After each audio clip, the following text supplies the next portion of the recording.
Painted painless learning.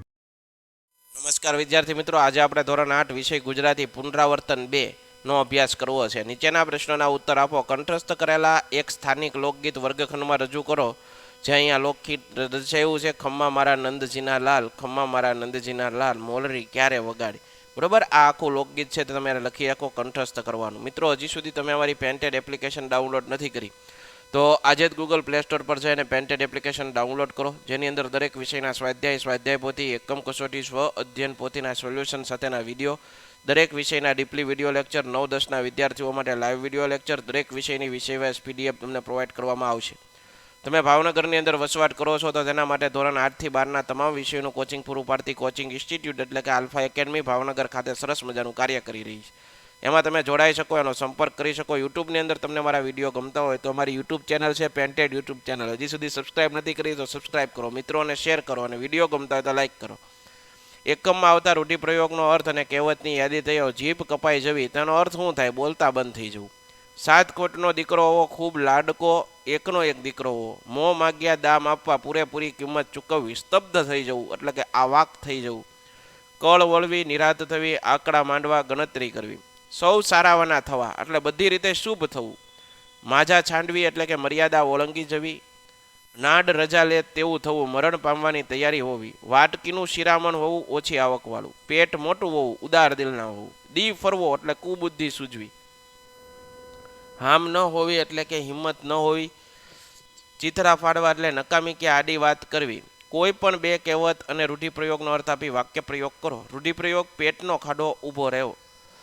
ભૂખ દૂર ન થવી, મોંઘવારીના કારણે ગરીબનો પેટનો ખાડો ઊભો રહી જાય છે. ચાનક ચડવી એટલે ઉત્સાહ આવો. નવરાત્રિમાં સૌને રાસ ગરબા રમવાની ચાનક ચડે છે. કહેવત: ઉજળું એટલું દૂધ નહીં, બાહ્ય દેખાવથી છેતરાવું ક્યારેય નહીં. અન્ન એવો ઓટકાર, જેવો ખોરાક એવી વાણી અને એવો વિચાર.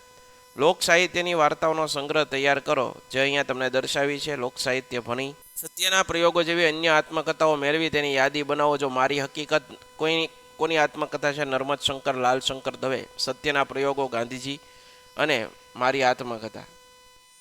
કાવ્યમાં આવતા પ્રાસવાળા શબ્દો સાથે એવા જ બીજા શબ્દોની યાદી તૈયાર કરો. માલ, કાલ, સાલ, વાલ, ભાલ, આભ, લાભ, દાભ, નાભ. એક સરખા પ્રાસ મળતા હોય એવા શબ્દો છે. હેત, પ્રેત, લેત, વેત, દેત. બરોબર છે. અઘરા લાગતા કોઈ પણ 5 શબ્દો શોધી શબ્દકોશનો ઉપયોગ કરી તેના અર્થો પછી જૂથમાં ચર્ચા કરો. દોઢિયું તો 1.5 પૈસાનો સિક્કો. ફોરવું તો મહેકવું. કાળવાણી તો ભયંકર આફત પરી ભવિષ્યવાણી. પ્રજાવત્સલ તો પ્રજા પર પ્રેમ રાખનાર.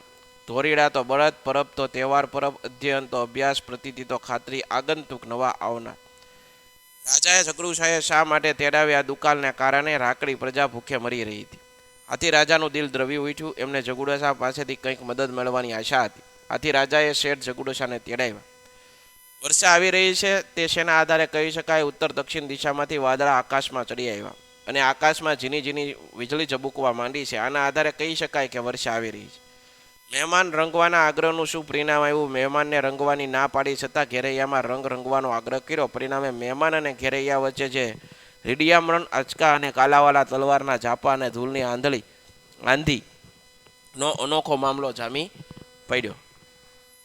લેખકના 8 આનાની જરૂર શા માટે પડી? લેખકને અધ્યયન માટે લઘુ કોમેડી નામનું પુસ્તક ખરીદવું. તેની કિંમત 10.5 આના હતી, પણ એની પાસે ફક્ત 8 જ આના હતા. તેથી તેમને પુસ્તક ખરીદવા માટે વધુ 2.5 આનાની જરૂર હતી.